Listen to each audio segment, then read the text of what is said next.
বিসমিল্লাহির রহমানির রহিম। আসসালামু আলাইকুম। আবারও চলে আসলাম নিউ আরেকটি লাইভ বিস্টাল ডেলি ব্লগ নিয়ে। বৃষ্টি ভেজা দিনে আশা করি ব্লগটা ভালো লাগবে। ছোটো একটা ব্লগ নিয়ে চলে আসলাম, আশা করি লাইক এবং ফলোয়ার্স করতে চেষ্টা করবে, লাইকটা দিয়ে দিও। আর স্বার্থপরের মতো আগে লাইক আর ওয়াচ টাইমটা চেয়ে নিলাম, কেননা লাইক আর ওয়াচ টাইম একদমই কম, ভিউ তো নাই, মনটা খুবই খারাপ। আর কি আর বলবো, ব্লগ দিতে ইচ্ছা করে না, কালকে মনটা খারাপ তাই ব্লগ দিই নেই, কারণ একদম ভিউ হয় না।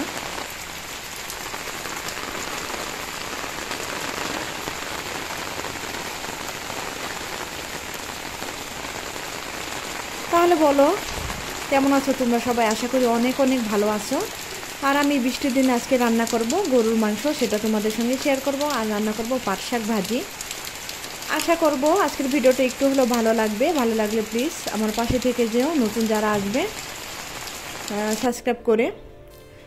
এই যে কোরবানির গরুর মাংস নিয়ে নিলাম, আর মাংসটা রান্না করার জন্য এখন আমি মশলা রেডি করে নিব। এইভাবে মশলা রেডি করে মাংস রান্না করলে খুবই টেস্ট হয়। এই যে সব ধরনের গরম মশলা, গোলমরিচ, লং, এলাচ, ধনিয়া, জিরা 1 চামচ করে নিয়ে নিলাম কিছু পেঁয়াজ। আর সম্পূর্ণ গরম মশলাটা এই যে পেঁয়াজের সঙ্গে দিয়ে আমি একটু পানি দিয়ে ব্লেন্ড করে নিব।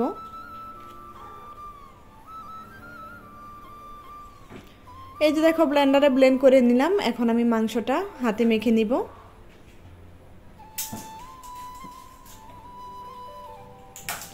দিয়ে দিলাম বাটা মশলাগুলো, বাটা মানে ব্লেন্ড করা মশলাগুলো, আর আদা রসুন বাটা, হলুদের গুঁড়া, মরিচের গুঁড়া, লবণ, পরিমাণ মতো তেল, একদম শেষে দিয়ে দিলাম সাদা তেল।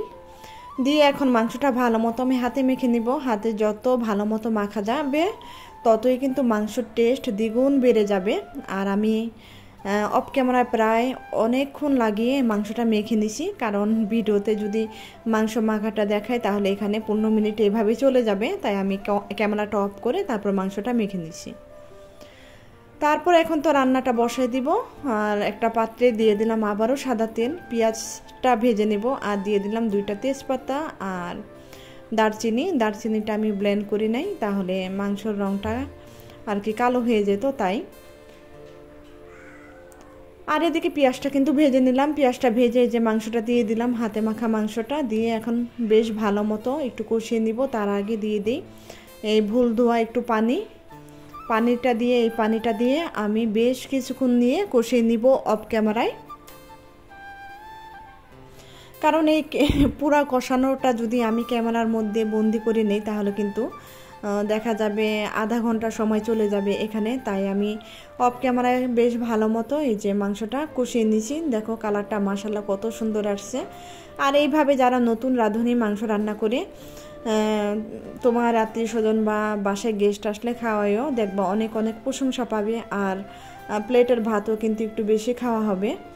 আমি কথা দিলাম তোমরা এইভাবে রান্না করে তারপর আমাকে কমেন্ট করে বলো যে আপু আসলে রান্নাটা কেমন হয়েছিল, খারাপ না ভালো। আর লবণটা তো যার যার পরিমাণ মতো শেষে নিয়ে নিবে, লবণ আর ঝাল। আর এদিকে মাংসটা তো বসাই দিলাম পানি দিয়ে।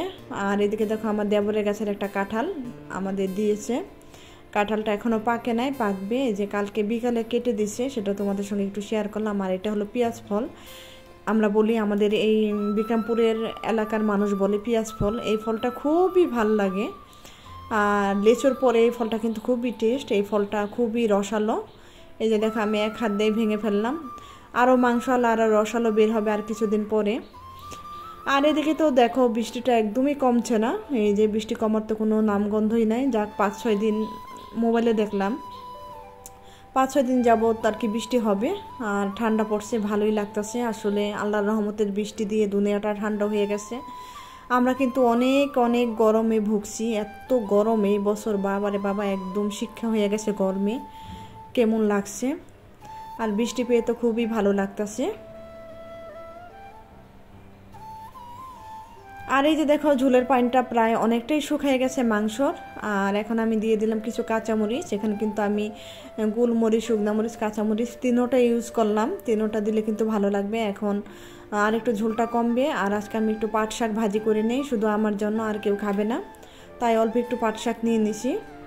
বাচ্চারা তো খেতে চায় না, আমার হাজব্যান্ড তো একটা শাক পছন্দ করে না, তারপর আমার শাশুড়ি আম্মা খায় না, তারপরে পাট শাক হলে অল্প একটু নেয়। আর আমি একে খেয়ে নিব এই পাট শাকটা, তার জন্য রান্না করে নিলাম। লবণ, পেঁয়াজ, কাঁচামরিচ দিয়ে পাট শাকটা কিন্তু আমি এই যে একটু সিদ্ধ করে নিলাম, তারপর চুলা থেকে নামিয়ে নিলাম। এখন আমি একটু বাগার দিয়ে দিব। আর এই পাট শাকটা রান্নার নিয়ম কিন্তু পাট শাকটা একদম বেছে আর কি ওই চিরি করার আগে কিন্তু ধুয়ে তারপর আমি ঝরা দিয়ে নিছি। পাট শাকে কোনো পানি থাকা যাবে না। পাট শাকে কিন্তু পানি থাকলে একদম লুত বিজলা হয়ে যাবে, তখন কিন্তু ভালো লাগবে না। আর এই শুকনা পাট শাকটা যত শুকনা হবে ততই কিন্তু খেতে টেস্ট হবে। আর এই যে দেখো আমার পাট শাকে কিন্তু এক ফোঁটাও পানি নাই। আর চেনি দিয়ে এইভাবে একটার গায়ে থেকে একটা আর কি ছাড়িয়ে দিতে হবে। আর এই পাট শাকের নিয়ম হলো সবাই একসাথে দলা পাকিয়ে যায়, সেই দলাগুলো আর কি চেনির মাথা দিয়ে এইভাবে ছাড়িয়ে দিতে হয়। আর এই যে দেখো হয়ে গেল আমার পাট শাক ভাজি। আর মাংসও কিন্তু তেলটা উঠে গেছে, মাংসটা চুলা থেকে নামিয়ে নিলাম। তারপর তো বিসমিল্লাহ বলে খেতে বসে গেলাম। আজকে বৃষ্টি ভেজা দিনে সবাই খিচুড়ি খাচ্ছে, আর খিচুড়ি খেলে প্রচণ্ড গ্যাস হয়, এই জন্য খেলাম না। দেখা যায় একবেলা রান্না করলে আরেক বেলার জন্য ভাত রান্না করতে ইচ্ছা করে না, আর 2 বেলায় খাওয়া হয়ে যায়, এই জন্য আর খিচুড়ি রান্না করলাম না। বৃষ্টির দিনে কিন্তু খিচুড়ি ভালো লাগে। আর আমার ছেলেরা বৃষ্টিতে ভিজে খেলতে আসতেছে আর বলতেছে, মামুনি আসার সময় দেখলাম যে সবার বাসায় খিচুড়ির ঘ্রাণ, আমাদের কি খিচুড়ি রান্না করেছ? শেষে আমি বললাম না, আমি আজকে খিচুড়ি রান্না করি না। বলে কি রান্না করছি? আমি বলছি পাট শাক আর ডাল রান্না করছি। তাদের তো মাথা নষ্ট। খেতে বসে শেষে মাংস দেখে যাই হোক একটু খুশি হয়েছে যে পাট শাক আর ডালটা তো ভাত খাবে না। আর এই যে দেখো আমি শসা কেটে নিয়েছি, কচি শসা। আর লেবুটা খুব ভালো লাগে, খাই না, একটু গ্যাসটা বেড়ে গেছে, অ্যাসিডিটি একটু বেড়ে যায়, তাই লেবুটা আর খেলাম না। লেবু কিন্তু ভীষণ ভালো লাগে। তাহলে বলো আজকের ব্লগটা কেমন লাগলো? অনেক তো বকর করে গেলাম। আর এই পর্যন্ত যারা এখনও আছো তাদের তো অসংখ্য ধন্যবাদ, আমার তরফ থেকে দোয়া। আর এই পর্যন্ত আবারও মনে করে দিই, যারা এখন পর্যন্ত লাইকটা দিতে ভুলে গেছো, যাওয়ার আগে প্লিজ একটা লাইক দিয়ে দাও। তোমাদের লাইকে কিন্তু আমার একটু উপকার হবে। তো আজকের মতো ভিডিওটা এখানে শেষ করবো। আল্লাহ হাফেজ, আসসালামু আলাইকুম।